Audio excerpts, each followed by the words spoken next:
But today, after some unexpected challenges, I have the privilege to be here and moderate this celebratory session of the annual conference in Wroclaw.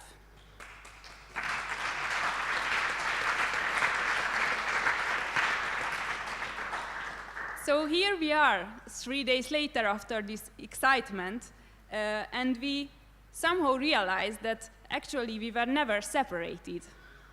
We never had to miss the intellectual community, the exchange of the ideas, the conversations. Because we regularly connected each other online in workshops, roundtables, emails, and personal messages.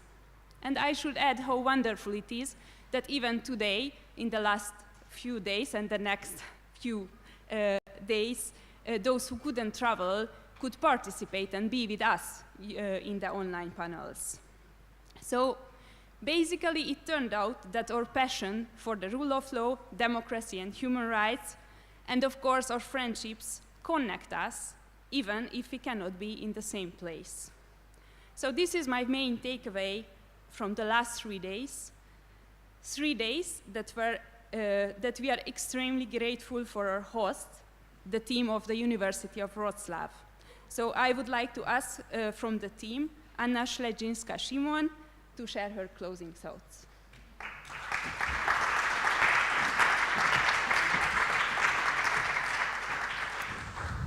Thank you, Esther, very much for your kind introduction, ladies and gentlemen. This has been a long journey, and I have to say perhaps how it started. So the initial idea started in conversations between Joseph Weiler, Radosław Michalski, and then the mayor of Wrocław. And thanks to the generosity in believing in us that we can do it, University of Wrocław has applied for organizing this, hosting this conference in this region, as Esther mentioned, that has, in our perspective, has been neglected in many regards from the global academic discussions. So our presence is what we celebrate as the hosts. It has been the honor, it has been the pleasure, it has been the hardship, I have to admit. For 3 years that we were planning this conference, originally in 2020, when the pandemic started and we basically knew that we cannot plan anything in the nearest future. And even now with the outbreak of the war, we knew again that we cannot plan and we cannot be certain of anything.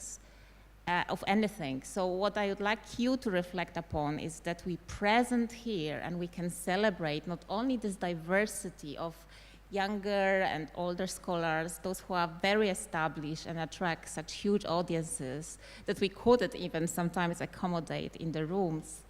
And also the younger scholars from the region, for whom perhaps this is the first time that they encounter perhaps criticism, but this is exactly what we wanted to facilitate, the debate, the intellectual exchange, and the diversity that arises from this truly international meeting. This has been a long journey, but it wouldn't be possible, not only without those who made us believe that yes, we can do it, but also those executors, I would say, that help us to do it on the ground. And I shall admit that the professionalism of the leadership, that was amazing. That has been a long journey again in our agreements, what shall be done, how we can do it. Of course, we realize that we can do it better.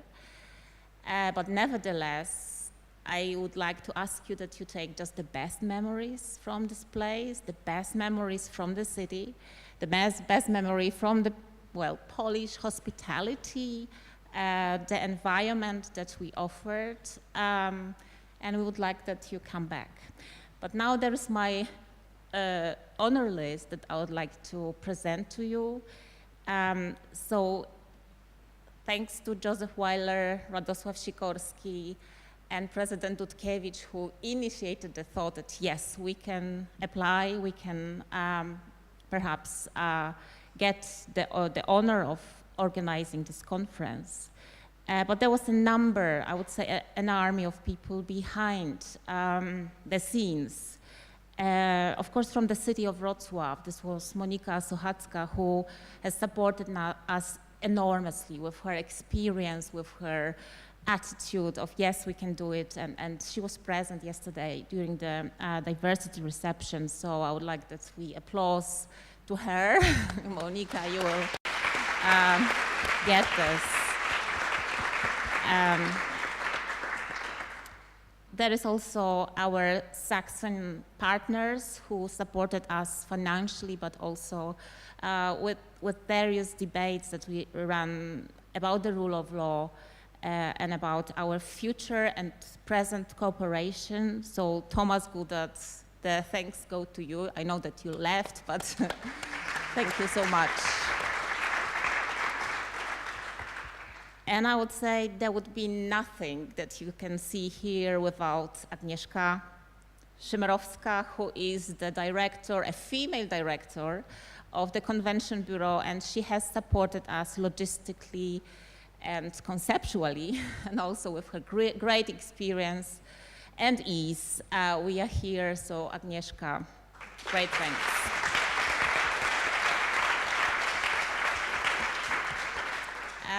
But she was, of course, not alone. This is the list of people who have helped us, who you could also meet at the registration point, and a number of volunteers who were also so eagerly engaged. Thank you very much for all your diligent and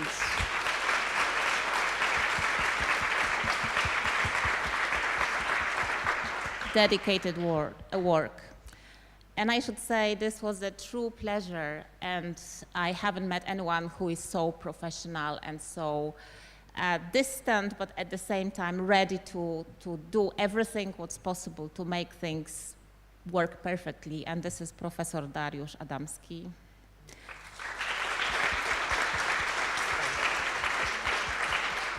So thank you, Darek, for all your commitment, for all your time throughout the 3 years.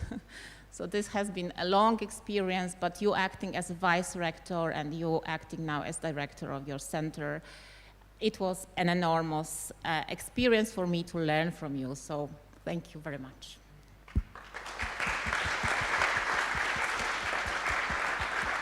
So I will end with thanking you. So thank you for all your, presence, your, time and money that you spent coming here, but I hope that you go back richer in experience, in the intellectual ways, that you simply develop new friendships, new networks, that the future cooperation will just grow, not only between your established contacts, but also that you manage to make new friends and new relations that I hope will remind you of this wonderful event. Thank you very much, and stay tuned, be back, you're always welcome.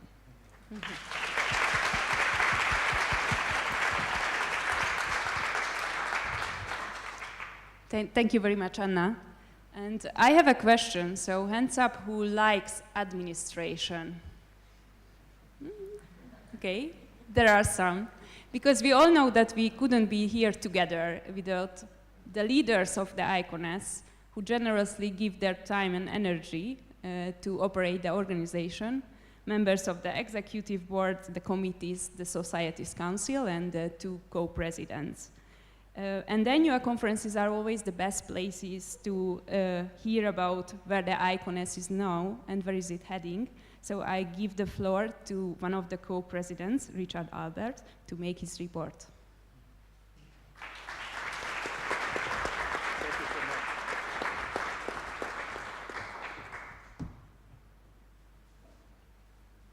Hello, everyone. Good evening. Thank you.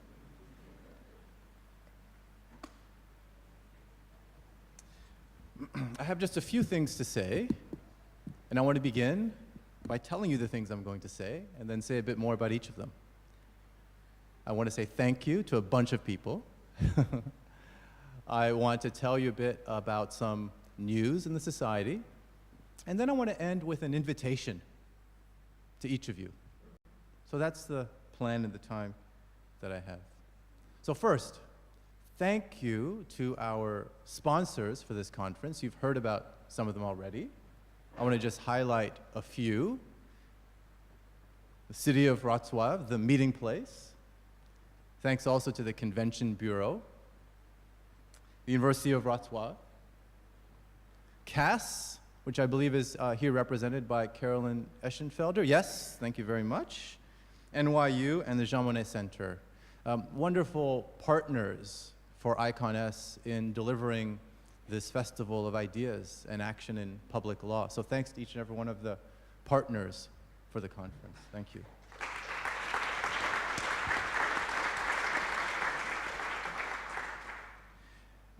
And I have a second round of thanks to give. I could give these thanks both to the partners and to the individuals I'm going to mention in a moment. I could give them privately, and I have.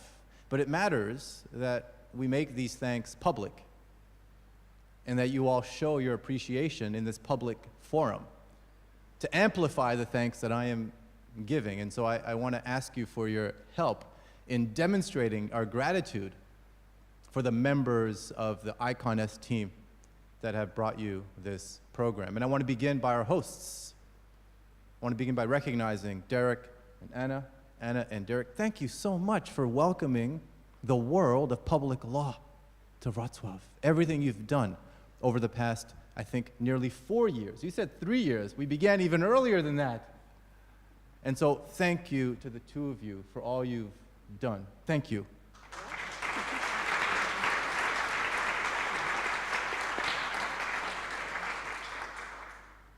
And of course, ICON-S has an executive committee, which I'd like you to recognize. There are many members. I won't mention all of their names, but I'll invite you to go to the website to learn about them because we rely on their support, on their counsel, on their connections, their advice, and they've been really indispensable to the success, not just of the conference, but of the society. So thank you to the executive committee. I want to also identify and invite onto the stage members of the ICON-S Secretariat and team. We have a magnificent team. I think it's the best team ever assembled in any learned society. And that team begins with our Secretary General, Sergio Verdugo.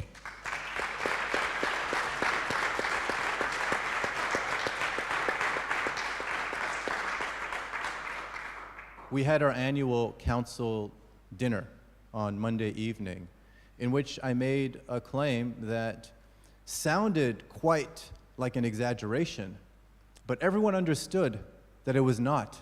That as lofty as the terms that I used to describe Sergio were at the council dinner, people thought and agreed that as lofty as those terms were, they were still somehow underestimating the value of Sergio, because there is no word, Sergio, to explain and to capture all that you do to make the society the success that it is. So thank you, Sergio, who works, yes?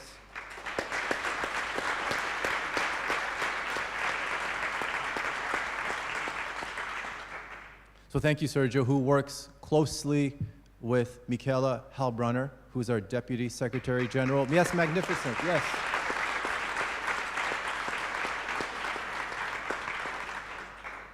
I often wonder whether when Michaela goes home or I don't see her, if she is going off and saving the world somewhere, because not only is she a magnificent scholar, magnificent person, she's a magnificent partner, mother, she's amazing.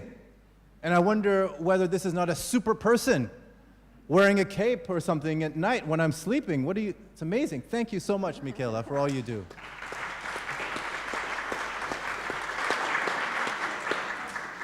I want to thank our ICON-S communications team, which is directed by Anna Piri. Please come up. I want to thank also Alicia Magano-Rios, who is not here. Actually, she left already, yes. Irene Paraprieto, who will join us on stage. Marianne Pols-Risco, who is helping to manage the online component of the conference. Evan Rosevear, where's Evan? There he is. Get up here, my friend. Come on up here. This is our communications team. You have to go to the center of the stage. You're so important. Please go to the center, my friend. No, it's okay. It's okay. It's okay. And we have a new director of technology, Amal Sethi. Where is Amal? Yes, come here, my friend, please.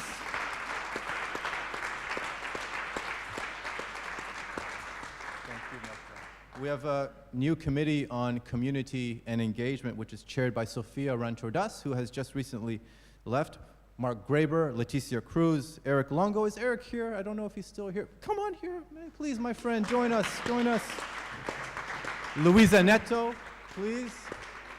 And Stefano Osella. Is Stefano here? Please, come on up, come on up. We also have a new committee on new directions in scholarship. This is an exciting committee that is hosting events online and in person to celebrate the scholarship that you all are generating. Chaired by Rehan Abiratne and Maya Sahadzik. Antonia Baraja is a member of the team as well. Berihun Gebeye. Berihun is still here, I believe. Berihun, please come here. Please come down, my friend.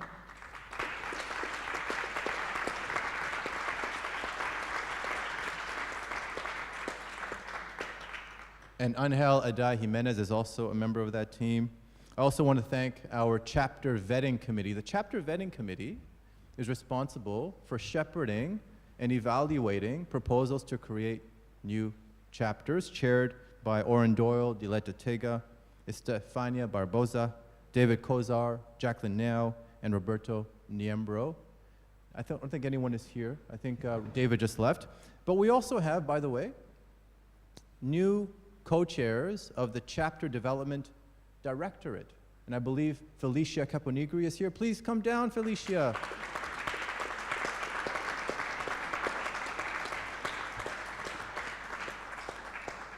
I will say more about Felicia and chapter development at the third part of my remarks, which is the invitation.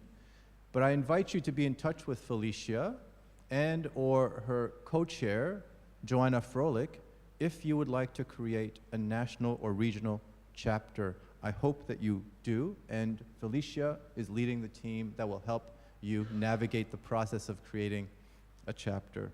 So this is our magnificent team. Thank you so much to all of you for all that you do. Thank you.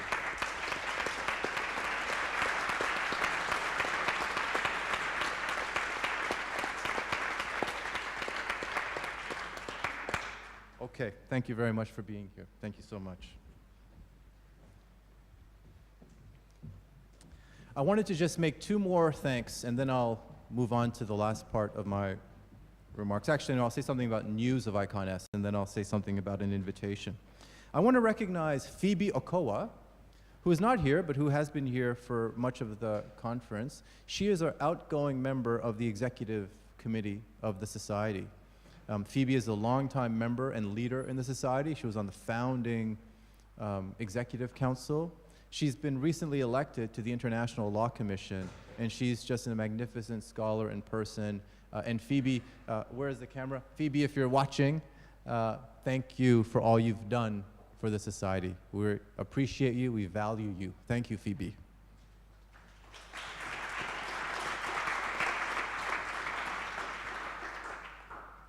Last set of thanks before just a few notes on the future of the society. We are supported by a council whose members are elected by you, the membership, and in fact, stay tuned because we'll be holding elections later on this year. We invite all of you, if you're interested, to stand for election to the Governing Council of IconS, the body that advises the IconS leadership on what direction to take for the society, where to host a conference, for example, whom to invite to speak, whom to share the IconS platform with. So it's a very important role, and we have some of the outgoing elected council members here today, but I want to just read all of their names so that we can thank them collectively for their service on the council. Anne van Eken, Cora Chan, Stephen Gardbaum, Jeff King, David Kozar, Joanna Mendez, Yola Solanki, Diletta Tega. They were our first group of elected council members, elected in 2017. Their term expired in 2020. Mariolina Ilantonio, Michaela Hailbronner, David Landau, Jacqueline Nao, Yaniv Roznai, who's here, Andrea Simoncini, who was here. They were elected in 2018, began their term in 2019, and their term expires this year. Thanks to all of you, members of the council, for all of your advice, all of your service, your dedication, your commitment to the society. We hope that you will remain involved in very significant ways. I'm looking at Yaniv because we've already asked him to chair a committee. So let's see what happens. But no matter what happens, we hope that every outgoing member remains involved. So that's it, I think, for the thanks, unless I've missed something, but I think that's it for the thanks. The future of the society, let me just say maybe 60 seconds worth or so about that. Actually, there's another thanks to make. I think I see Professor Joseph Weiler here. Thank you, Joseph, for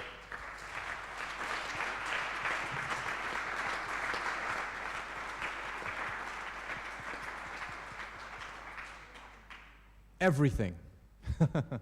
Thank you for everything, from the founding of this magnificent learned society to its evolution to where it is today, and even to all you do to make it work, beginning with, most recently, your keynote lecture delivered brilliantly on such short notice. Thank you very much, Joseph. So the future of the society. The future of the society is exciting. I think it's inspiring, and it's welcoming.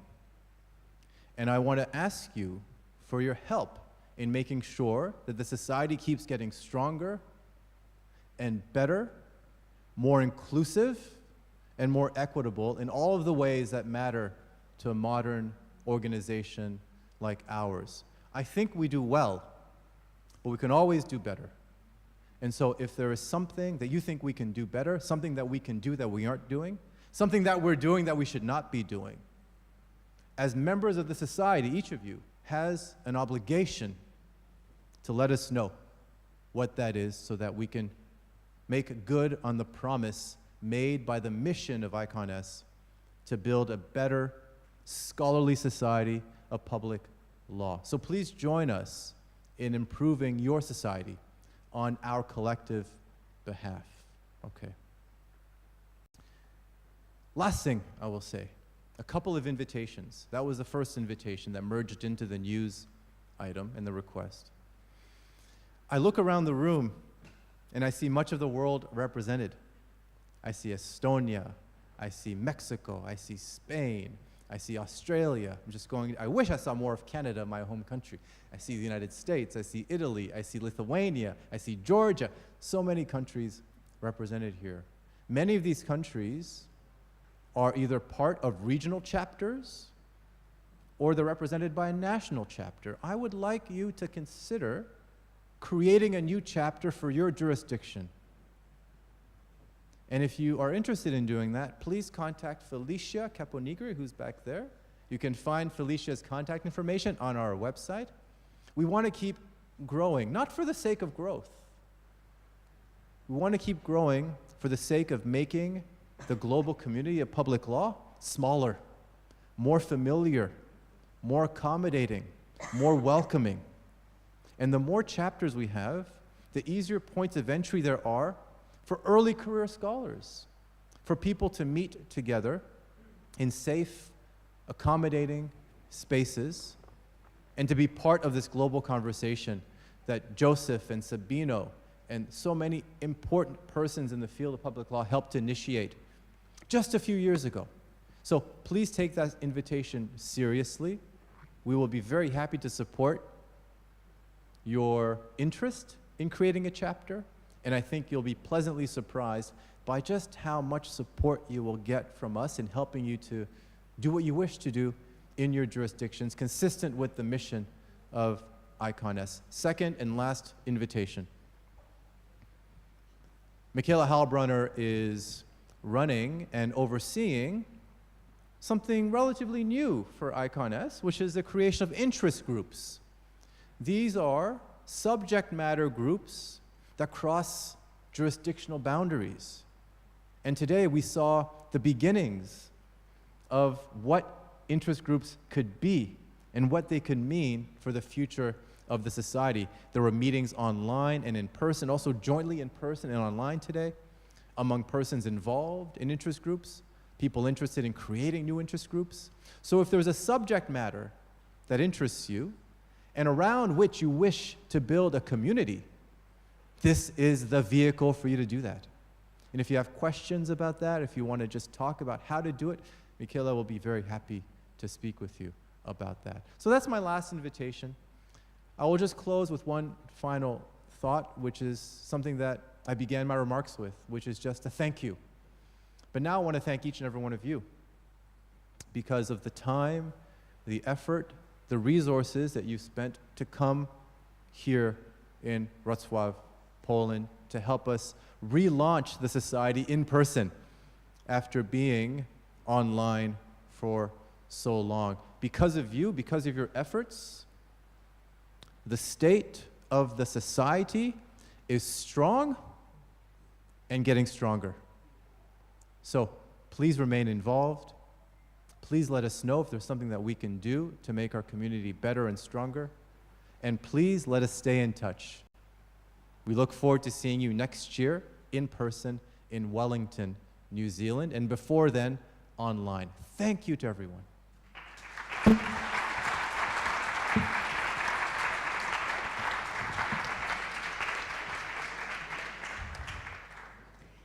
Thank you very much, Richard. So the fact that we did not feel isolated in the last few years is partly thanks to the fact that there are platforms that connect us. Two of these are the iConnect blog and its Spanish language sister, Iber iConnect. Writing a blog is often regarded as performing art, and if you have ever tried to pressure your ideas into a maximum of 1,000 words, then you know what I'm talking about. So you can imagine that editing a blog is even a more sophisticated kind of art. So I will give the floor to these artists. First to Antonia Baraggia, editor of the iConnect, and next Anna Michaela Alterio, editorial director of the Iber iConnect, to give a brief report about these platforms.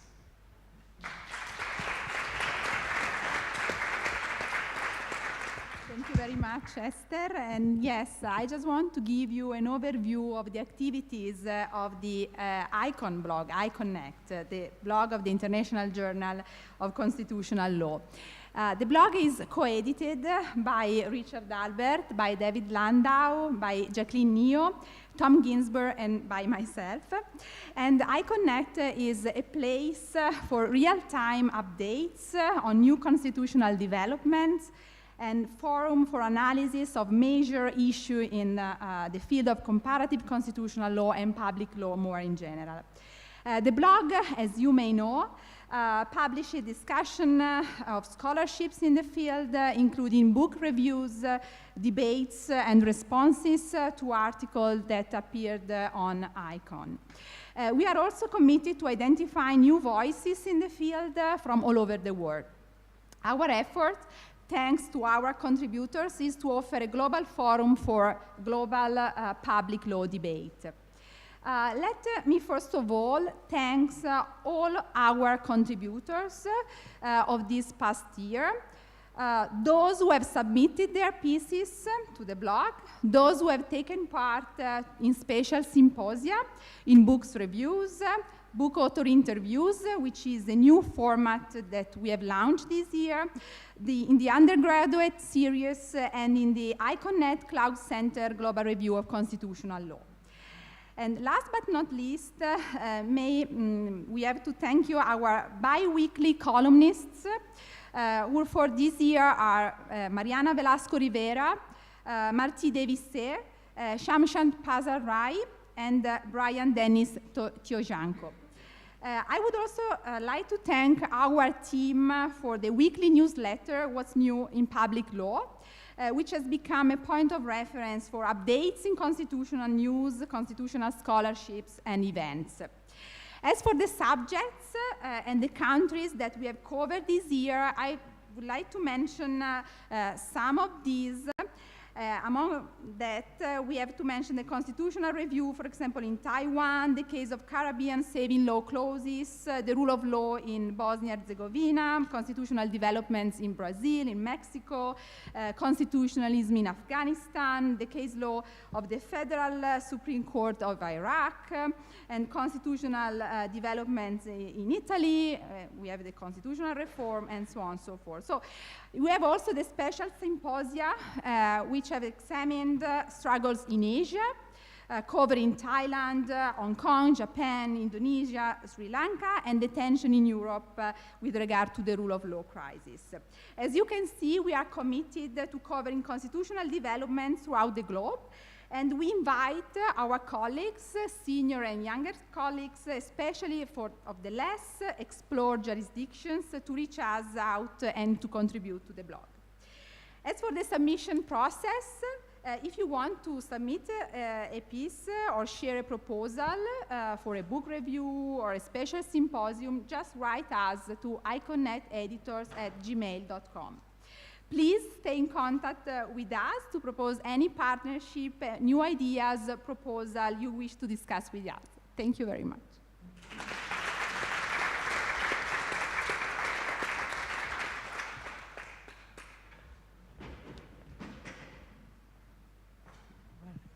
We are the Latino teams, so come on. We are in mass always.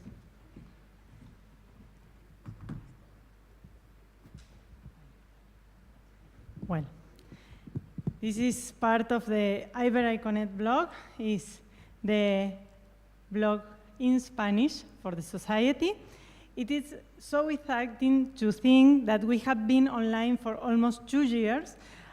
As most of you know, the reason behind a Spanish version of the journal's blog originated from the acknowledgement that public law primary language is English, and the recognition barriers language can pose to the accessibility of academic conversation. In October 2020, with the support of the Society, the journal, and our sister blog, we launched this space, which today I can say with great pride has been a success. Through this platform, we strive to encourage the Spanish and Portuguese-speaking academic community to share their views on current events, disseminate their most recent research, and engage in a global conversation in Spanish.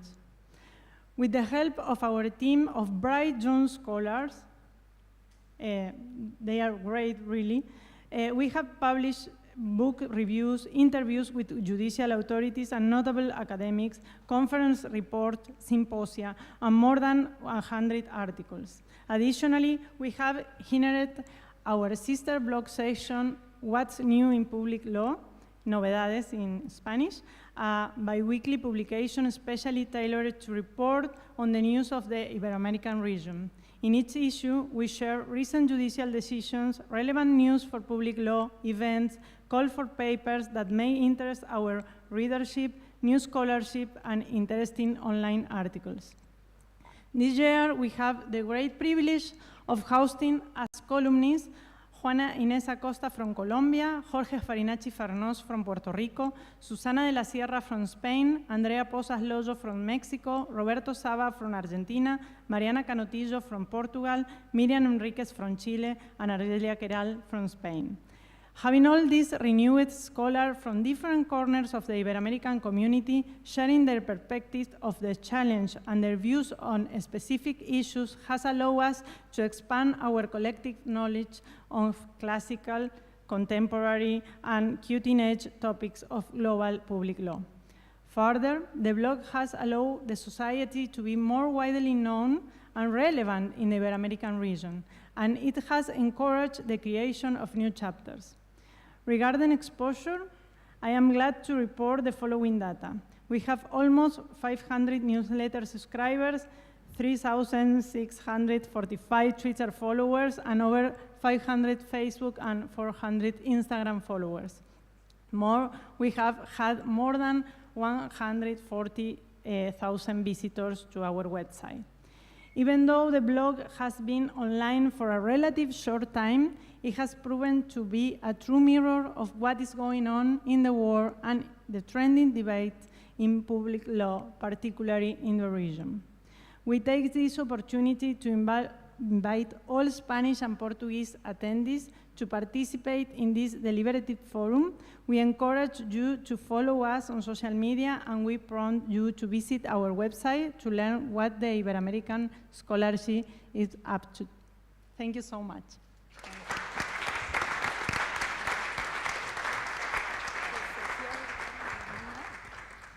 Thank you very much for your excellent work and the reports. Before I usually leave my favorite places in the world, I try to make sure that the next visit is already blocked in the calendar so I can avoid the heavy-hearted farewell. And I'm happy that we can do it together today because, as we have heard, the 2023 ICONES annual conference will be held in Wellington, New Zealand. The organizers prepared us an invitation video that we can watch together. Kia ora koutou. Hello everyone. I am Professor Joy Colon-Rios, the Director of the New Zealand Center for Public Law at the Herenka-Waka, Victoria University of Wellington, and part of the 2023 ICONES Conference Organizing Committee. And I'm Dr. Marnie Lloyd. I'm the Centre's Associate Director. We really hope that you've been enjoying your time in Poland, and as it starts to come to a close, that you will be able to turn your minds already to next year's conference, which will be taking place in Aotearoa, New Zealand, in my home city, Wellington, New Zealand's capital city, in the heart of our government and lawmaking. This will be the first time the conference is held in the Pacific region, or Oceania. Estimated to house 1/3 of the world's languages and cultures, the island nations of the Pacific are small, yet very diverse. Their legal systems are fascinating blend of indigenous custom, statute, common law, and civil law, with international and transnational elements. New Zealand itself has a distinctive public law culture, based on a codified constitution and a crown indigenous partnership arising from its founding treaty, the Treaty of Waitangi. And the theme for the 2023 conference is Islands and Oceans, Public Law in a Plural World.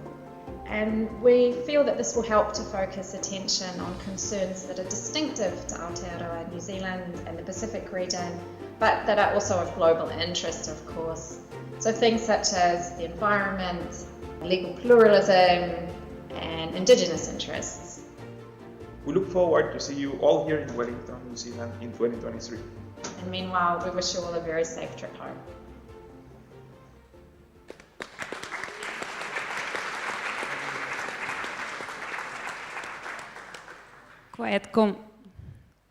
Sorry. And we came to the final part of the event, very celebratory part, because every year the society celebrates together the excellent scholarship by awarding prizes. So first, I would like to give the floor to Michaela Hailbronner, Deputy Secretary General of the ICONES, member of the Best Article Prize Committee of the International Journal of Constitutional Law.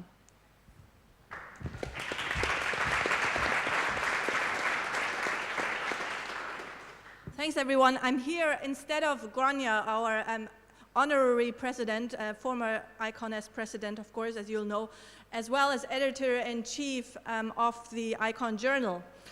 And I'm supposed to say a few words. I think Sergio will say a little bit more about ICON later. Can you hear me? Right. Okay. Can I take this? This is actually easier.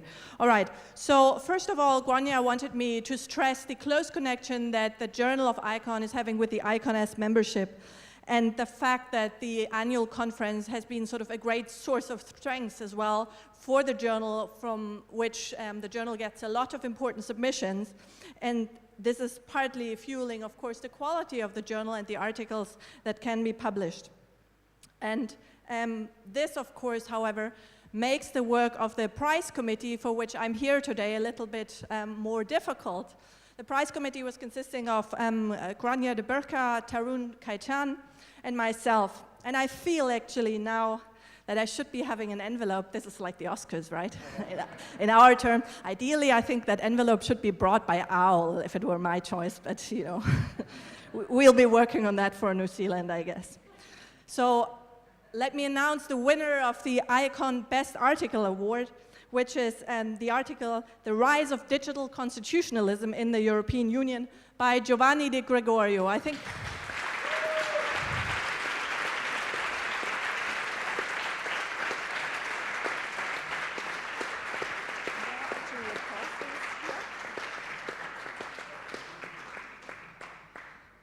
congratulations, Giovanni. We're very pleased to have you. Sorry? We need to be photographed. So, so Giovanni is detailing the rise of digital constitutionalism in the EU. He's showing a picture initially where we find what he calls digital liberalism, which is focusing primarily on the internal market and market integration. And then we're moving through a phase of judicial activism, which is emphasizing specific fundamental rights over economic freedoms, and towards an era in which we are now of digital constitutionalism, where regulatory and constitutional law has been shaped not just by the European Court of Justice and not just the rule of lawyers, therefore, but also by the EU legislator, building on the jurisprudence of the court in part, but responding sort of to the threats to basic rights and posed by private power in the European Union. We really liked his piece. It was an unanimous decision in the committee, and it was on an important contemporary topic. It was ambitious in its scope and very clear and precise in its message. And we are sure that many of you will enjoy reading it, and I heartily recommend, of course, that you read it if you haven't done so yet. Again, congratulations, Giovanni.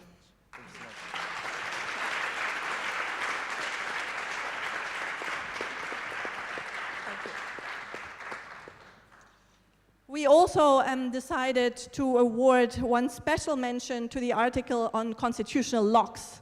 Now, the professor in me is tempted to ask you if you know what constitutional locks are, but I'm going to tell you. So they are a particular tool of constitutional stabilization which works in the way that there is a mandatory waiting period for certain constitutional amendment, and until that time period has expired, constitutional amendments cannot come into force. This article, Constitutional Locks, was written by Michael Gilbert, Mauricio Guim, and Michael Weisbuch. I'm not sure if they're here today with us. I don't see them. All right. Well, again, we found this a very sort of clear and neat piece of scholarly analysis, and again, a reading recommendation, of course, from the committee. Finally, as you will know, and you've gathered that ICON has been expanding its activities into the Spanish language spheres. We've had one issue in Spanish, chaperoned by Sergio Verdugo here and Marcela Prieto Rudolfi.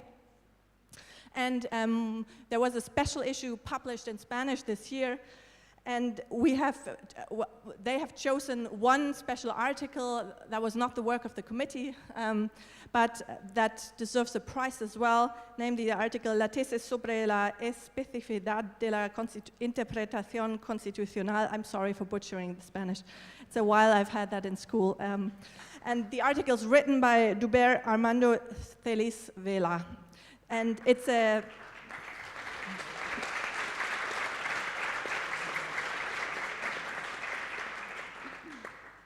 And it's an article dealing essentially with constitutional interpretation and arguing that the justification for the idea of a distinctive or a special doctrine of constitutional interpretation exists in order to generate attitudes favorable to discretionary decisions of constitutional judges. I want to end by again congratulating all of these authors on their excellent work. And now I think I will hand back over to you. Eszter, thanks all.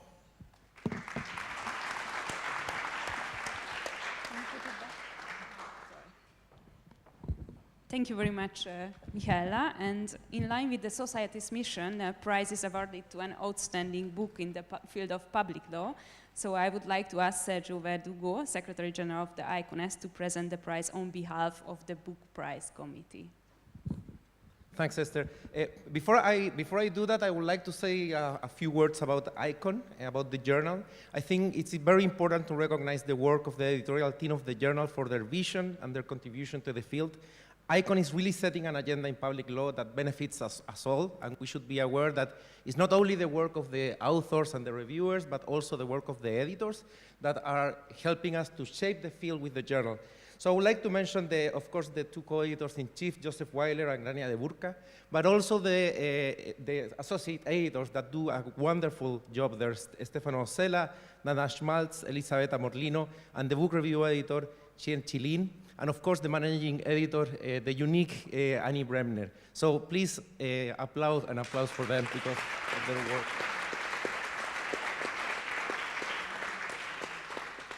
ICON has an academic mission that seeks to champion the field and that distinguishes itself from other journals. You can really notice when there's an article that has passed through the process of ICON. It reduced the boundaries between mainstream public law disciplines. It includes social sciences in the analysis of public law issues. It is really shaping the field and giving visibility to jurisdictions that are underrepresented in the field.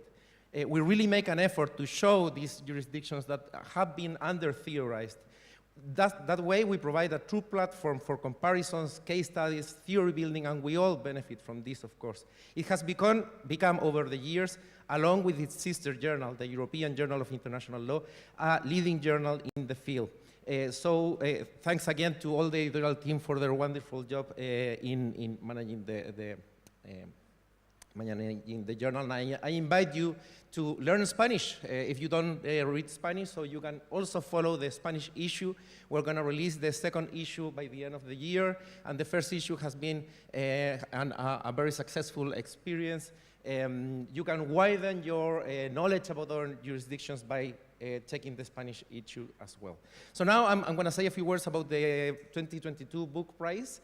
So this book prize was awarded by a committee that I representing here, but I'm not a member of that committee. The committee is composed by Paula Vergalo, Mark Graver, Guy Sinclair, and Anne Van Aken, and is chaired by Professor Giulio Napolitano, and I am merely representing them here. I know that they do a very hard work. They meet regularly, they read all the books, which is a huge work to do, and they do a very, very good job in it. So my recognition also to them for their very silent but meaningful work by reading all these books that have been submitted by our members. And I would like also to invite every one of you to think of books to nominate for the prize of next year. So for this year, the winner is Professor René Provost from McGill University. Professor Provost authored the book called Rebel Courts, The Administration of Justice by Armed Insurgents, and it was published in 2021 by Oxford University Press. So I would like to invite you to applause to Professor Provost for this achievement.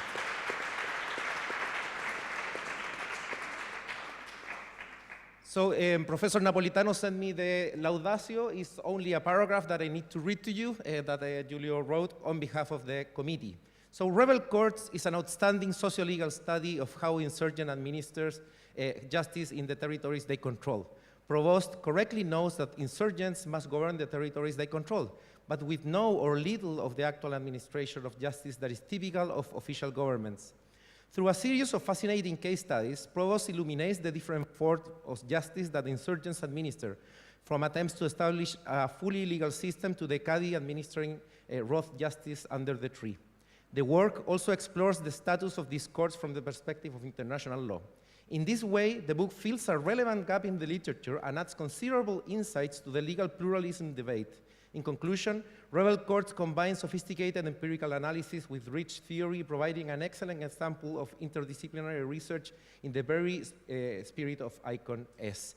Unfortunately, Professor Provost was not able to join us today, but I know that he must be looking through the streaming, so I would like to invite you to once again applaud him for this recognition.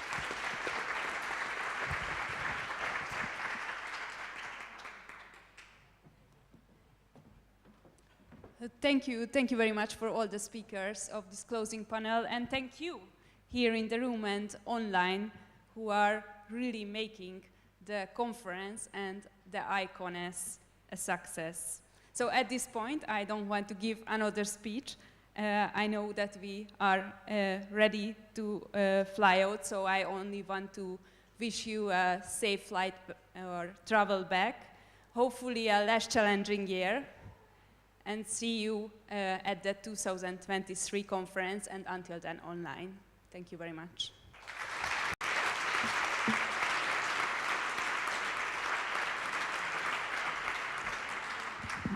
And let us thank Eszter for so brilliantly moderating this final session. Thank you, Eszter.